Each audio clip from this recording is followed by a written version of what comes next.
Hey dudes, welcome to Splat from the Past, the only 80s themed horror and sci-fi show where things can get totally radical. Now today, I will be welcoming back my good friend Brad Grunberg, the comedic character actor who's been in so many classic movies. And today we're going to talk about movies that he did that we didn't get to talk about last time. I want to talk to him about, such as Love, Cheat, and Steal, Roseanne, an unauthorized biography, Striptease, Chairman of the Board. He did several episodes of N.Y.P.D. Blue, Austin Powers, Goldmember, stuff like that. Gonna talk to him about all that stuff. Maybe comment on this clusterfuck pandemic we're all in, too. So yeah, here is my new interview with Brad Grunberg.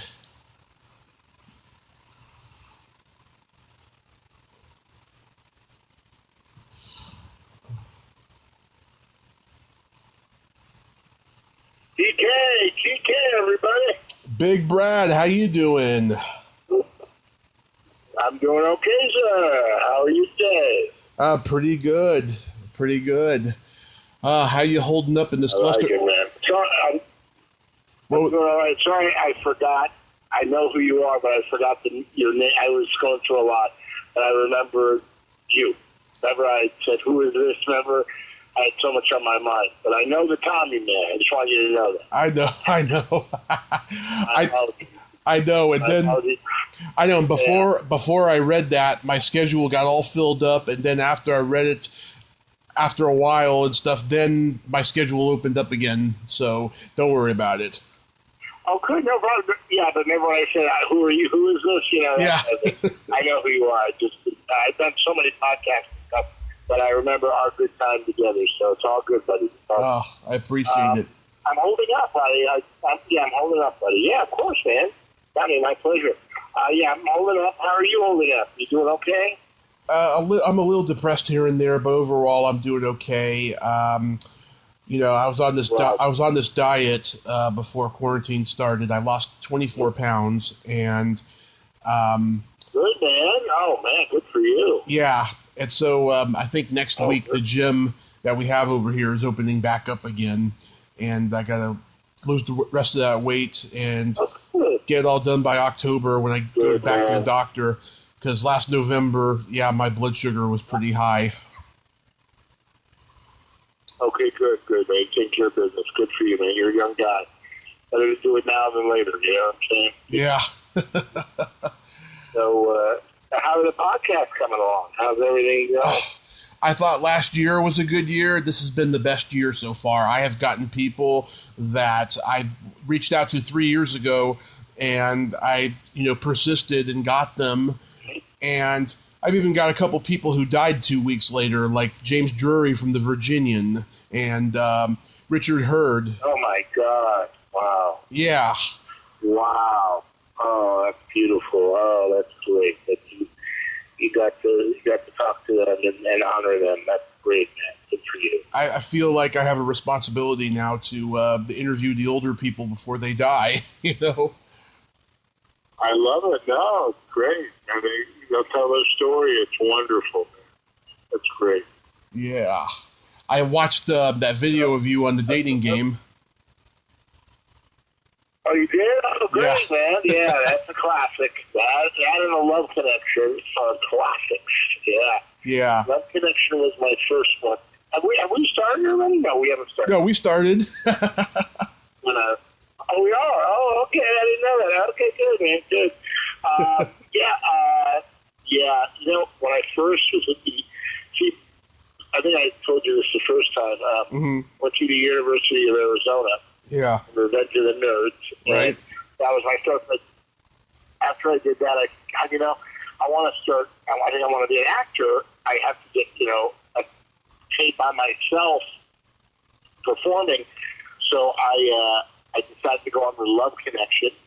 Yeah. That was a very popular show back in the 80s. And so I came back for Christmas break. I went to the audition. But I got to be 23. I was 20 or 21. Go to my fake ID.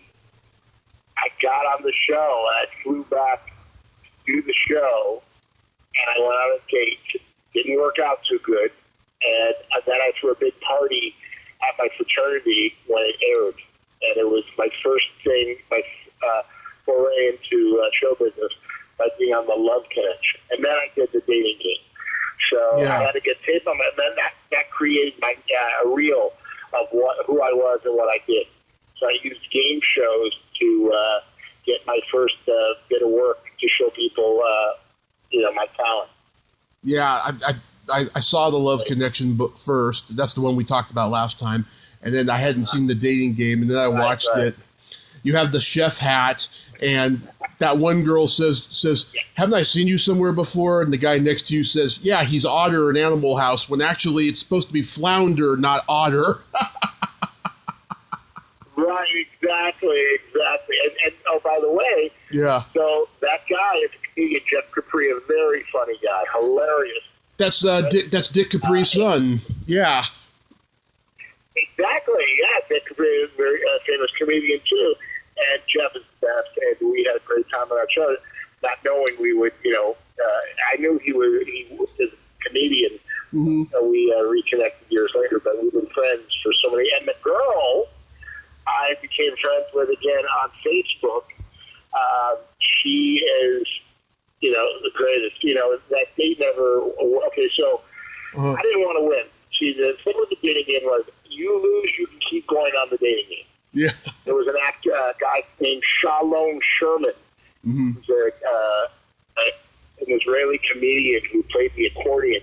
He holds the record for being on the dating game the most times, way back in the 70s. He went on 28 times because he kept losing. So I wanted to make his record, but I won. The girl picked. I couldn't believe she picked me. You saw my reaction. It was like, what? And then, by the way, when we go to the seats, they say, watch this step when you come down to, see her at the end. If you win or lose, be careful. Don't trip. Of course, I tripped. You know what I'm saying? Yeah. To add to all the excitement. But it was crazy. But you're supposed to go to Tahoe, and she I guess she's freaked out by me. I asked her about it, and she just didn't. She said she couldn't go or something, but I don't think she wanted to go with me, either with a chaperone. So it was pretty funny. It was great. It was a great time. Elaine Joyce, the host, a legend. And, I can always say I was on the Love Connection and the dating, right? Yep. Oh, man. Yeah, I mean, the Love Connection, it was rebooted on Channel 2 for a while on Fox, and they were making it more, up to date with having gay couples and lesbian couples and stuff, which I thought was very good, Yeah, which was great, yeah. With Andy Cohen, yeah, I watched them. But there was just something about, I think Chuck Woolery was the best. He's the greatest. And then, back in the dating game, Jim Lang was incredible. It's always the first that are the best. Rocky 1, but Rocky 2 is pretty good. That's my favorite. But, yeah, always the original is always the best, right? Yep, always. So, yeah, I wanted to get into some movies we didn't get to talk about last time that you did. Do you remember a Showtime movie you did called Love, Cheat, and Steal? Of course I did, with Eric Roberts and John Lithgow, right? Yes, I just met Eric Roberts about 8 months ago at a convention. Oh, my God, funny story about him. He is a great guy, First of all, I don't know if you know this, but he's like a fifth black belt in karate.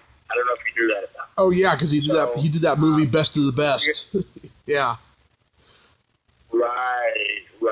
Right. So so I did the movie, which I look at, and I played the bank guard, and he's such a nice guy. When we did our scene, he wanted to improvise a little when he was robbing the bank, and he said, I'm going to call you like a fat pig or something, and I'm going to pull you, and I'm going to put my hands on you, if that's okay. And I said, let me tell you something, Eric. And I went right nose to nose with somebody. Yeah. Anything you want, but I can drop you like a bad habit. He just cracked up. and we became friends, from that moment. But a great actor, a really sweet guy, and just, an actor's actor. You know what I'm saying? I mean, Yeah. he really cared. No ego, and just a great guy. And it was great to work with him. It was a lot of fun. The way I describe him, he's wonderfully eccentric. That's true. Very well. That's a good way of describing him. Yes, that's perfect. So I interviewed his. Yeah. You interviewed his wife? I interviewed his wife last summer. His wife was in Animal House. Yep. Yeah, his wife was in Animal House. You know that. She gave me the greatest compliment to my mother. I was off talking to somebody, and she said to my mother, she said, he talks so respectfully to women, yet he tells them dirty jokes and sex stories, and for that, he is a gem in my book. That was the greatest compliment I have ever received. Really? Yes. I would like a compliment like that. Yes, sure. Yeah. That's classic. That's funny. Yeah. And they were married when they did that, when you did that movie with him too. Yeah, he's been married to her for a very long time. Very sweet woman. Yeah. Eric Roberts, man. What a classic. Yeah. I've been very blessed to work with some great people. Great people. I mean, one of my favorites, to work with was Dennis Fawn, N.Y.P.D. Boo, Andy Sipwick. Yes. Oh my God, I got to work with him. I did. Yeah. I was going to ask about that. Yes, because yeah, you did several episodes of that show. Yeah. Go ahead. Correct. Yes, I did. The way I got that part was I was a waiter. I don't know if I talked about this last time. Waiter in the 20th Century Fox commissary, a very famous place. I decided at a young age, as being a young actor, that I was not going to be successful just getting an agent going on auditions. I had to do something outside the box. Mm-hmm. So my parents, like after graduating college and not taking a corporate job with Xerox, which I was offered, I was supposed to start on Monday. Thursday for my mom and my grandma, my dad, I wanted to be an actor. Didn't go over very well. Yeah. So my dad said, "You better get a job, buddy boy." So they would wake me up at like 8 o'clock in the morning. I like to sleep in, right? Who doesn't? Of course. And so, right? I mean, Tommy likes to sleep in, right? Every day. So exactly. There you go. Especially now.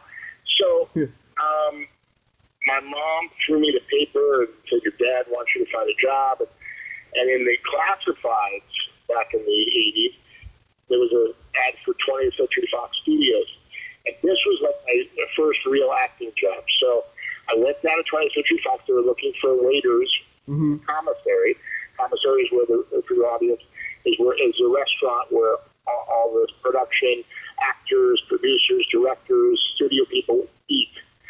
There's a sit-down part where waiters serve you, really nice, and then there's a cafeteria part. Famous commissary, Marilyn Monroe, all the big actors. I mean, this has been there for 100 years. I mean, 20th Century Fox. Gregory Peck, Victor Mature. Yes. Lots of big names. Tyrone Power, yeah. Oh my God, yeah, real big stars from yesteryear. So I filled out the application. They never called me, and my parents were really coming down on me. Find a job. Mm-hmm. So I had my parents. Did they ever call you from 20th Century Fox? I don't know. So I picked up the phone. I called Human Resources, and I said, "Hi, my name is Brad Grunberg. I got a call about the waiter's job. Oh, let me put you through to Joan Miette, this wonderful woman. She handled all the hires for the commissary."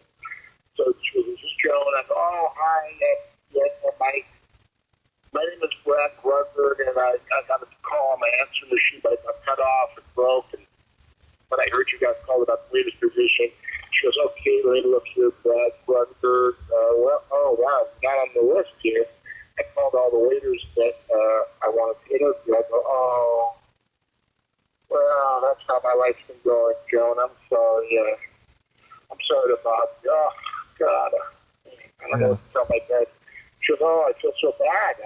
You really got that call? I go, yeah, my answer machine, but it broke. I would have played it back for you. She goes, why don't you just come down and have an interview? I'll meet you. And I go down and meet her. That's all I needed to do was get in the room. I charmed her. She goes, wow. All right, go to the commissary, meet this guy, and I think you're in. I went, met the head of the commissary. I got the job. They never called me. Nice. You gotta fake it to make it, Tommy. Yep. And that right there was the beginning of my career because that got me a job in the commissary.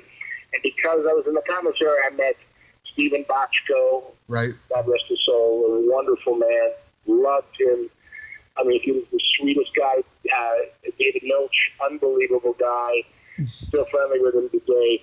And then when I waited on these guys, I treated everybody like my buddy. I wasn't like serve from the left and take plates from the right. I was like a New York deli waiter. I'd be sweating all over them, throwing the food down, making them laugh, right? Giving their check, and back they go to their office or back to the set. And these guys liked me. They took a liking to me, which I wanted. I thought if I could use my personality, show who I really was, make a laugh. So N.Y.P.D. Blue, the pilot came, and they said, we got a part for you. We want you to play the bartender in the scene when David Caruso and Dennis Franz meet at the bar because Dennis is drinking too much, and he has to tell him, listen, buddy, you got to get your shit together or we're going to have problems. And, oh, my God, it was unbelievable. Being on that set for that pilot, I felt the energy. I knew this show was going to be something special. I just knew. And Mark Tinker, amazing guy, Greg Hoblet, I mean, these guys I met and became friends with, all because of the commentary. And that's when I met Mel Brooks. Right. It's a great story if you want to hear it.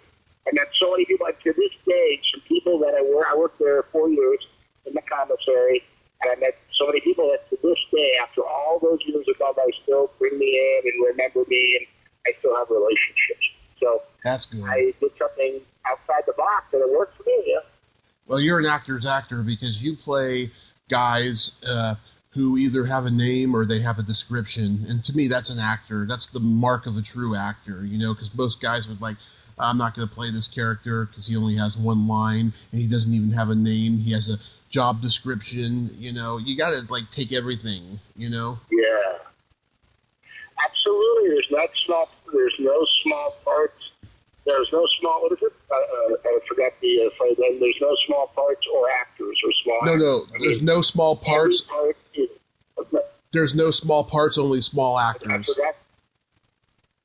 Yeah, something along those lines. I forgot the cliche, but right. It's so true, Tommy. You have to understand, when you work on a set, it's everybody that makes the goal. It's not just the actors. It's not the director, not the top of the line. It's below the line, really. It's the crew that work tirelessly. Like when I'm sleeping in my trailer, these guys, these men and women are working their tails, or they don't get to take a nap. They're working 14-hour days on their feet, working so hard.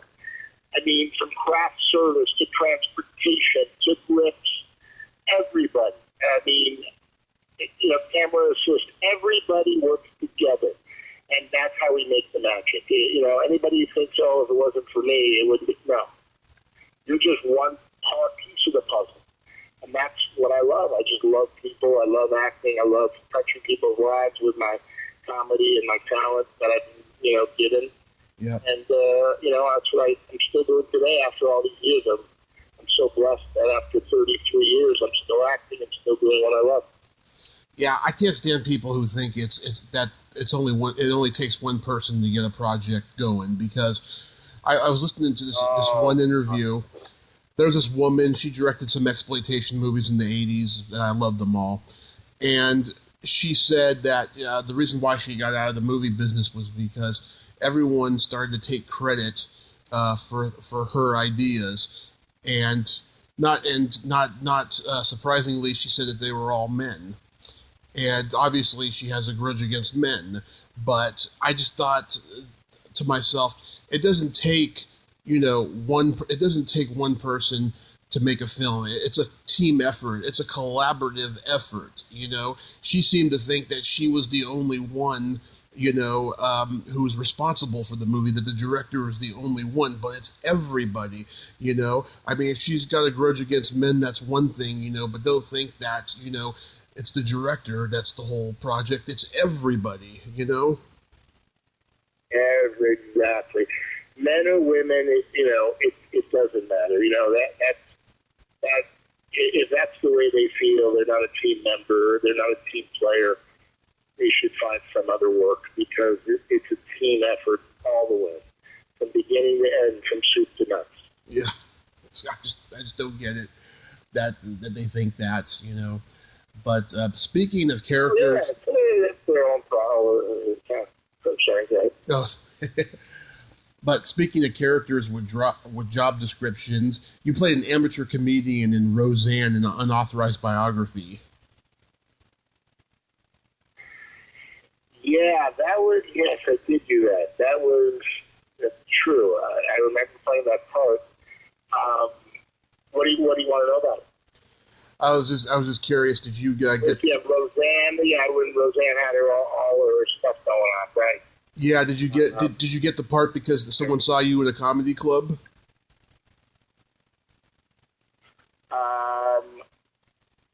Well, I'm just trying to say. What did I play? I remember. I played a photographer. That's right. I played a photographer.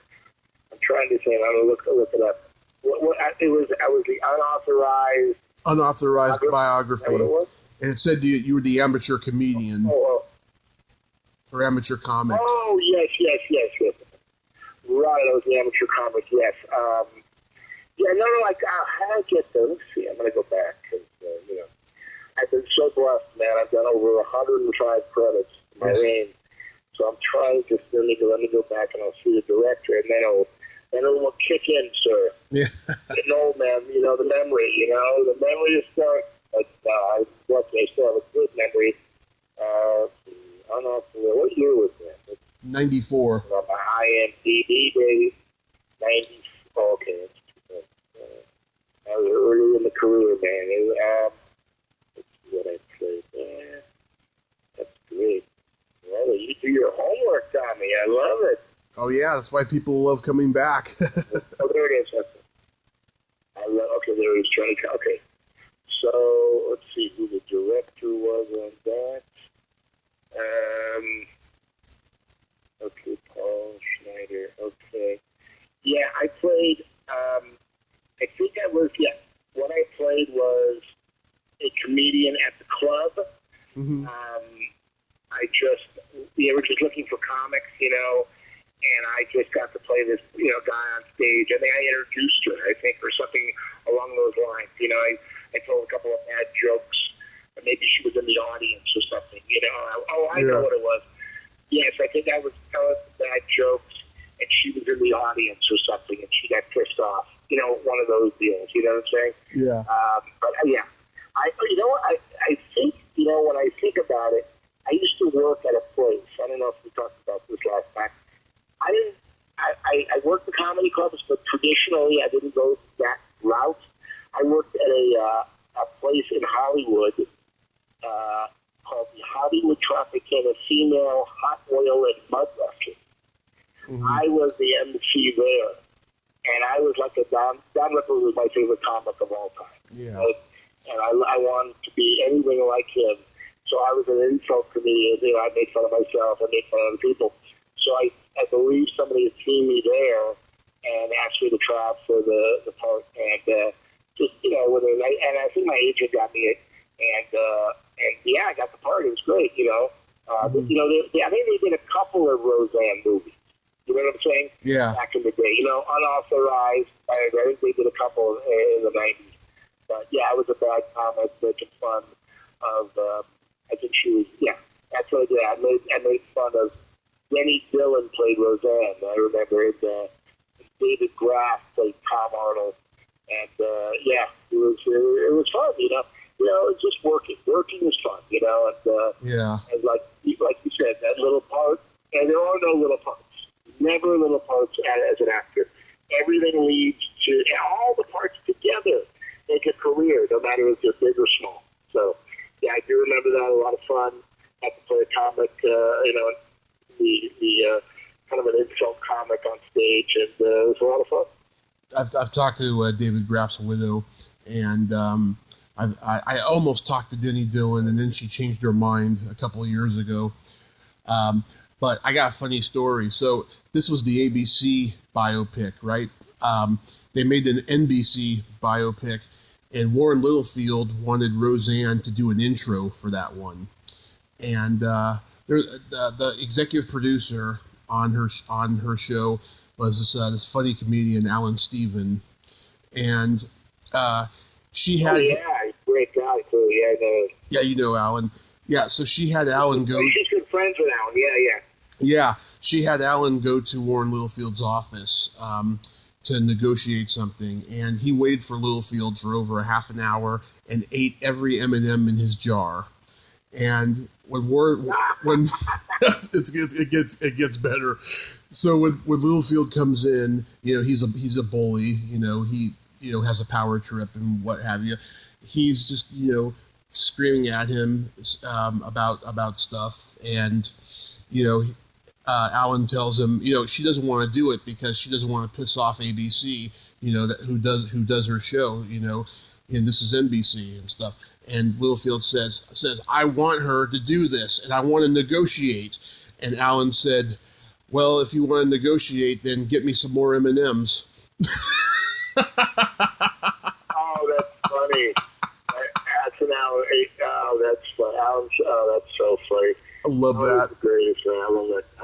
Yeah. That's so funny. I bet he did go get the M&Ms and send his assistant out to get them. Yeah, I don't know about the outcome, but I love that story. Great story. That was great.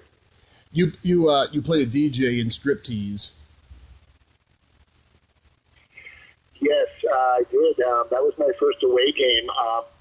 Great story about that. I have such great stories about all my parts, but Striptease was a movie. Demi Moore, who's the sweetest, nicest woman ever. She was the highest paid woman actress at the time. She had $12.5 million to play Aaron Grant in Striptease and go topless and all that stuff. And so I go, wow, that's crazy. I read Variety every day. So I said, then there's got to be an MC or a DJ or something in the club, right? A strip club. Right. Not that I've ever been to a strip club. Wink, wink. So I snuck the script out of CAA and through a friend of mine. I read it and I saw there was a DJ. So then I talked to a friend of mine who was a manager, and I kind of got to get in the read for this. Mm-hmm. He's like, well, I don't know. Why don't we do this? Why don't you make up the best of you at Tropicana stuff, and we'll send it in to the cast director, who was John Lyons. And we did, and John liked it, and brought me in, and I'm talking to him about the role and what I do and all this stuff, and he goes, well, I don't know. We're looking at some bigger names and this and that. I go, I am the big name. You need me. You want me. This is the part for me. Just please let me meet the director and the producer. And he goes, well, we'll see. And John was so gracious. He brought me in. Mike LaBelle, producer, Andrew Bergman, director, and John Lyons. So it was at Culver Studios, which is now going to be part of the Amazon family. It's a very famous studio. It's part of Sony for a while, which was MGM, and it's a really famous place. And so I had this thing where from my car, when I walked to the audition, I'd get into character like I did. So I got on my outfit that I worked with the Tropicana. I had my microphone in my bag, and I went. And as I'm walking up the stairs, John Lyons' assistant, who liked me for some reason, looks at me and she says, I'm going to tell you something that you need to know, but don't tell anybody I told you. I go, okay. She goes, you're the only one. I go, what? She goes, you're the only one. Go get it, kid. I go, all right. So that takes pressure off when you know you're the only actor. Well, it's twofold. You're the only one. It's like yours to lose, so you better perform. So I go in. They're all sitting there. John Lyons and Andrew Bergman are smoking cigars. New York Jews. I'm a Jew. So I kind of played into that a little. And then John Lyons, and it was unbelievable. Mm-hmm. So they go, And I went by the name Johnny Cocktails, but, the Tropicana, that's the name I went by. And Michael Bell in his New York way goes, Johnny Cocktails, huh? Who the fuck are you? That's how he introduced himself. I go, really? Okay, you want to play that game, by the way? In my mind, I stand up and I start doing my act. And I start going, I called Michael Bell, John DeLorean, and Andrew Bergeron, my rabbi from my bar mitzvah, and John Lyons is Gomer Pyle, and I start doing this whole act, and I sit down, and then I think like I have a cigar, and I go, that's who the fuck I am. Just like that. And I said, You know what? I'm going to throw it out there. Either I'm going to win or I'm going to lose, right? But I'm going to do it my way. Little Frank Sinatra, right? Right. So they start asking me questions about what's in the Tropicana, start asking me questions about, can they use the Tropicana audition, girls, anything you want, whatever I can do for you. And then as I was leaving, I hear them say, I couldn't be found, oh man. And I caught that, as I was leaving. And I got the part, and I went to Florida for 2 months. And great story of how this, it doesn't end there. Did the movie at the greatest time. Burt Reynolds, got to hang out with Burt Reynolds in his trailer. Yeah. The longest yard and Smokey and the Bandit stories. Got to talk to him. Became friends with him. Armand Assante, Big Rains, and then to me, who was so nice to me. You can't imagine. And I had the best time. So the movie comes out, there's an LA premiere and a New York premiere. The LA premiere, I take my 90-year-old Jewish grandmother. Swear to God, okay? Yeah. I got a truth. It took her, and in the movie I wore a jersey that said Eager Beaver. That's where that was the name of the club. So they made up these jerseys that said Eager Beaver, like I wore at Tropicana. I wore these jerseys that said, cocktails and all this stuff, but they made one up for Eager Beaver. And I put one on me and one on my grandma. We went to the LA premiere. At the New York premiere, I took my buddy I grew up with, James Commissar, my best buddy, and we're standing there after the movie, and, as you know, they show the movie, there's a big party afterwards, at the Rainbow Room, Rockefeller Center, a very famous place. Right. Marla Maples, Donald Trump's second wife, looks at me and goes, Brad, and runs over. My buddy goes, you know her? I go, never met her. She goes, Brad, you were so good in the movie. We're so happy for you. It's going to be great. It was amazing. But I'm like, I can't believe this is happening. I thought I'd be impossible. I didn't even know what the hell's going on. Yeah. She's so beautiful, so sweet, so nice. Standing next to her is Donnie, Uncle Lumpy Trumpy. So pissed off, so upset because it wasn't about him. He was looking around to see who was looking at him. No one was looking at him. And then she says, finally, I want you to meet my husband, Donald Trump, who's been standing right next to her. I stick my hand out. He grabs my 2 index fingers, leans in and said, you just had a brush with greatness, kid. Walks away. She gives me like a nervous laugh. My buddy goes, what the F was that? I go, I don't know. He goes, how do you feel? I go, dirty. I want to take a shower. And between us, you and me, Tommy, and all your wonderful listeners, little hands for Uncle Lumpy Trumpy. Little tiny hands. Yeah. It's true. Couldn't grab my big needles. But that is a true story, sir. And it all started with Striptease. I got to meet our president. And Uncle Lumpy hasn't changed. He's gotten a little worse, in my opinion. But if you love him, that's fine too. I have no problem with that. But no. I got to meet him way back in '96. Yes, sir. Wow.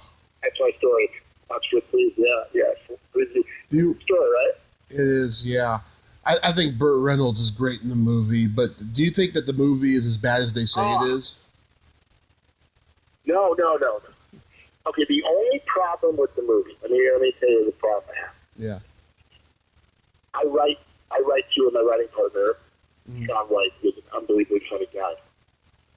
When you write something, you can punch it up, right? You can do a polish, but when you're finished with that movie, you're finished with that movie. Meaning, yes, you'll improv on the set, you'll change some words, you know what I'm saying? Yeah. Create on a set. But what happened with Striptease is the movie was done and it was great. Then they showed it to audiences, and the audiences, for some of them, didn't like the ending, how it ended. So they reshot the ending. And whenever a movie is reshot, that's a problem. That's a problem for me. Yeah. You go with what brung you. You know, very, very few times, in my opinion, in my experience, if they reshoot something, it works. You know, Right. you go with what you sold a movie based on the script, right? Right. And they reshot the whole ending, and I don't think the ending was good. I thought they should have. They went with a more serious ending more of a funny ending, and I thought that was a mistake. But I liked the movie. I thought it was great. I mean, it was a lot of it was very true to being in a strip club and you know, being with, you know, the dancers and all that stuff. I was definitely better than Showgirls, right? I like them both. I like Elizabeth Berkley, man. She's hot. Wow. But Yeah. I thought Striptease was much better. I thought, by the way, Denise would ask me, you know, Johnny, how do I look? Do I look okay? Am I doing all right? She would ask because she knew I worked with the Tropicana. I go, Denise, you're doing such an amazing job, and your body is unreal. Hard as a rock. He was incredible. She had a gym, you know, this big, huge truck on the set where she'd work out. Oh, my God. Wow. She's an amazing actress. She really, I mean, she gives everything she's got more, every ounce. You know, she really is a great actress. And she researched the role, hung out with, you know, dancers, real dancers. There were a couple of real dancers, in the movie, but most of them were actresses playing dancers. It was a great experience. My first away game, away set experience. Oh, that's good. Yeah. How about working with Carrot Top and chairman of the board? Funny you said Carrot Top. I just celebrated a birthday in Las Vegas in November, and I had not seen him since we did the movie. My buddy got me tickets to Carrot Top at the Luxor, and I recommend all your listeners and yourself go see his show when things get back to normal or somewhat normal. He is an amazing comedian. He is not just a prop comedian, which his props are effing hilarious. He rattled off about 40 minutes of jokes. Oh, I was crying. And the nicest guy, and I got to see him after for a private meeting with my buddy, and we went just to the show, and he remembered me. We talked about the movie. We did it in Venice Beach. He was dating one of the girls at the Tropicana, one of the dancers at the time. It was so funny when we did the movie. We talked about her. He is the nicest guy. Oh, my God. You know, one thing, Tommy, you meet people in life, and that just go for show business in life. When people are successful and they're so humble and nice and kind and grateful, they deserve it all. You know what I'm saying? Like Adam Sandler, he deserves it all. J.J. Abrams, I grew up with, he deserves it all. It's the people who have attitudes and egos that don't deserve it. You know what I'm saying? That think, oh, look at me, look at me, look at me, look at me. Oh, by the way, look at me, right? It's all about me. Doesn't work. Life doesn't work like that, you know. So I was so happy for his success, and he is an amazing show. He's been at the Luxor for 15 years. He just signed right after. He signed when I had a meeting with him. He told me he'd be signed for 5 more years. So he's been at the Luxor 15. He'll be there 20. But a great comic and a great show. So funny, really good. Yeah, it's funny. I heard. I had a great time working on the movie. Yeah. Yeah, I heard Jerry Seinfeld say that he thinks the reason why Carrot Top gets made fun of a lot is because his name is easy to remember. No, really, it's jealousy. You know, you have to understand comics. I don't know if you know this about comics, Tommy. Of course, not the nicest people in the world. That's why it's a different road. Yeah, they're very, very depressing. Yeah. Jealous. Douchebags. I don't like hanging around comics. I don't either, you know. Come on, man. But they make people laugh. They go on stage. A lot of it, listen, in life, people have to understand something. Not everybody makes it, right? I've been blessed. Have I had a great career? Absolutely. Am I grateful for everything? Yes. Have I wanted more? Did I want to be on a sitcom for 5 years? Yes. But it hasn't happened yet. It might never happen, right? I mean, you don't get everything you want in life. That's just life. You pick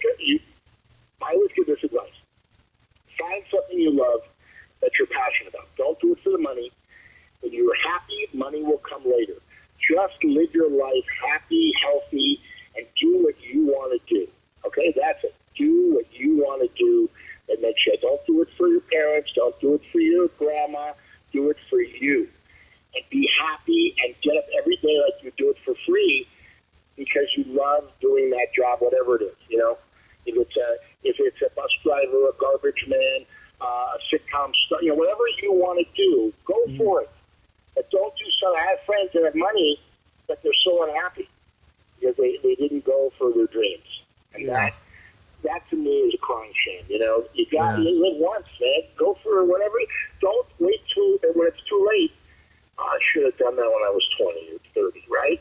I'm 50. I can't do it now, right? I have a family. Right? Go for your dreams, man. Right? Right. What are your dreams, Tommy? What are your dreams, buddy? I want to be the most successful horror host of all time. I want to do a show that's like every horror host I grew up watching, but with politically incorrect humor, maybe for like streaming or something, because I don't think TV could take my kind of humor, you know. I would love to do that, most importantly, and I tried to shoot a pilot independently last year, and it didn't work out because my quote-unquote producer fucked me over big time, unfortunately, but I'm trying to... Yeah, I'm trying to figure out a way we can do it, you know, after COVID, you know, is over. Good. You know. You're going to try it again? Yeah, I'm going to try it again. Good. But yeah, fuck, I did stand up in the Bay Area 10 years, and I just cannot believe what dickheads comedians are, you know. I mean, some of them are cool. But a lot of them are jerks. Some of them are cool. My God, they're jealous, just unhappy people. Yes, that's why I went another way. I just couldn't hang around them. I would be at the clubs and I'd hear them talking shit about this guy and that girl and this person. That's why Michael Keaton. I don't want this energy. That's why Michael Keaton quit stand up. I heard him say it in an interview. Yeah. What? It was just negativity all the time. Really? I met Michael Keaton in college. Oh, love him. Yes. Yeah, and I have a buddy that performed with him at the Comedy Store for many years. The best guy. Mm-hmm. Yeah. No, I agree. No, it's true. When you hear from Michael Keaton, now you hear from me, and you experienced it, right? It's true. That is a true statement. Yeah, it's sad and it's unfortunate, but what are you going to do, you know? Yeah. No, you move on, bud. Move on. You just got to keep moving, right? Right. How was working on Austin Powers and Goldmember? That was great because I got to work with my brother, Brad Grunberg, who's an actor. Mm-hmm. My brother at that time and still is established way above me. You know, he had some friends in high places, and he's very talented. He grew up with his best friend, J.J. Abrams. So J.J. put him in a lot of great TV shows, Alias, Felicity, and he was in Heroes, and, it's been great. He's had an amazing career. He's still acting and doing great stuff. So there was this little part in Goldmember, and I said, man, wouldn't it be great to do it with my brother? So I said to him, you would never try out for this role. It's, it's a little tiny part. But why don't you and I go in together? I'm willing to, we make it together or we don't get the part at all. And he goes, I had to convince him to do it. And he said, you know what? You're right. We do it together. So we went in together, auditioned, we got it, and we had the best time. And it's standing right next to him. We performed together. And yes, it's a little part, but it's a memorable part, Yeah. Titan pitch, right? Right. Yeah. And I got to meet Mike Myers because I had to do ADR, additional dialogue recording, where while they're cutting the film and putting the film together, you go in and you bring actors in to do, to make their voice louder or change a word or an inflection or something like that. So right. And they wanted me to do my line again louder. So he was there. He came in after I met him, and he was the nicest guy. So I got to do my ADR. Then he was there while I did it, and he was really complimentary and really sweet. Very amazing guy, really talented man. Those Austin Powers are so funny, aren't they? Yeah, they are. That's a far cry from this one story I heard. I know this one guy who came up with Mike Myers at the at Second City in Canada, and he got to have a small part in a movie he did called The Guru. I think just before Goldmember or after one of the two. And he said, yeah, he hadn't seen Mike Myers in like maybe 15, 20 years, somewhere close to that at the time. And he wanted to go over and say hi, and he wouldn't even look him in the eye, and like security was telling him to leave him alone. And he's like, I've known this guy for years. Why can't I even say hi to him, you know? Oh, really? Oh, Yeah. I mean, Mike, was it Mike or was it the security that would let him in? The security said that he couldn't talk to him. Oh, really? Yeah. Oh, that's terrible. Well, Mike's a real nice guy. He really is. Really nice guy. He's so talented. Oh, my goodness, right? Yeah. I mean, my God. I mean, just amazing. Wayne's World, one of the funniest comedies ever made. Wayne's World. Oh, so good, so good, so good. Yeah. So were you supposed to do any projects before the pandemic started? Well, I just finished. I just finished Fuller House. Mm-hmm. I'm in the last. I was in the last 9. I did 4 of them. Mm-hmm. So I got to do the last episode. So I think that was the last thing I did. I have a couple projects I'm working on. So yeah, I got to do Fuller House. Got to finish that up before the pandemic and stuff. But yet again, I was working on some projects. One was going to go, but it's been put on hold. So I'm working on. I'm using the time wisely. I'm doing, still working on my other projects, and hopefully, when this is bigger than show business, bigger than anything. Life and death. They come up with a vaccine. They take care of this horrible racism, and hate. We have a lot of work to do. A lot of work, yeah. Oh my God! And in the news today, speaking of comedians, Chris D'Elia now has a Me Too story, and I was like, oh my God, I can't believe it. Why are they doing it now? No. Why are they doing it now? Really? It's crazy. You mean some woman outed him for something? 40 women outed him, they said. 40 women? 40 counts. That's a big director, producer. Yeah. 40 women have come out like Bill Cosby? Oh, my God. Yeah, something like that. Really? Yeah, but they're saying... Oh, my God. They're saying that he's a pedophile or something like that. I don't know. It's weird. What? Oh, my God. You don't believe everything you hear, but oh, my God. I'm not talking about Chris. I'm just saying something in life. Karma is real. I'm not talking about Chris. I'm just talking about in general. Yeah. What you put out in life, I believe, comes back to you. It might not come back right away. Harvey Weinstein, quote unquote. Right. When you put out bad stuff, it's going to catch up to you one time, and it's going to come and catch you again. Yeah. Harvey Weinstein's a monster. He's not I knew this 20 years ago about him. Yeah. But I'm not saying trust me, I love women. I believe these women. It is real, and it's terrible, horrible. And you can't hurt people. You can't abuse people. Nope. You can't take advantage of people, no matter what it is, men or women, Yeah.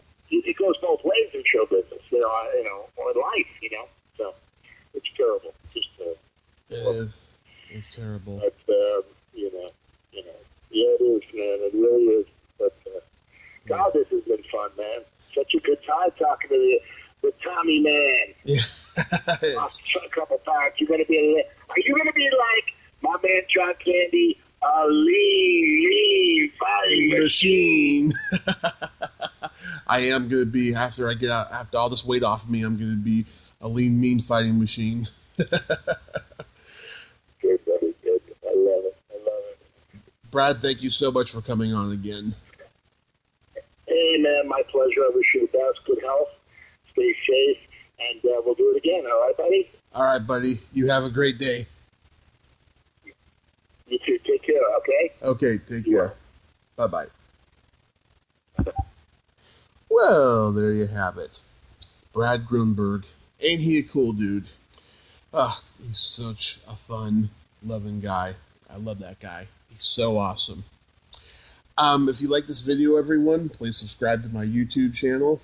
Add me as a friend on Facebook. Join my Tommy Kovac comedian page on Facebook. Follow me on Twitter and Instagram and all that fun stuff. Well, that's all the time we have this week on Splat from the Past. Until next time, this is Tommy Throwback Kovac saying, there's no shame in living in the past because the present sucks. Later, dudes.